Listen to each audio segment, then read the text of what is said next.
madaxweynaha dowlad goboleedka Jubbaland mudane Axmed Maxamed Islaam ayaa maanta waxa uu shir gudoomiyay kulanka bilaha ah ee golaha amniga ee dowlad goboleedka Jubbaland kaas oo ah golo amni oo heer dowlad goboleeda. kulankan oo dhowrkii biloodba mar la qabto ayaa waxaa maanta ka soo qayb galay madaxa howlgalka nabad ilaalinta midowga Afrika AMISOM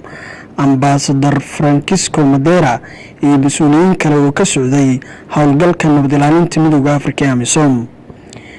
shirkan ayaa waxaa laga hadlaa xaaladaha amniga ee dowlad goboleedka Jubbaland iyadoo dhammaan dhinacyada kala duwan ee ku lugta la sugidda amniga Jubbaland ay ku soo bandhigaan horumarada laga sameeyay howlaha dib u xoreynta iyo sugidda amniga iyo sidoo kale ajendayaasha iyo qorshayaasha la xiriira sidii howlgallada lagu baacsanayo argagixisada loo sii dardargelin lahaa.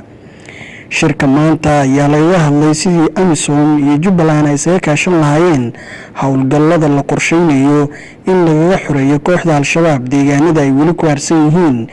iyadoo madaxa howlgalka AMISOM Madera uu Jubbaland ku ammaanay sida uga go'an tahay in Soomaaliya lagu soo dabaalo nabad iyo xasilooni isla markaana horumarka wadanku horay u sii socdo.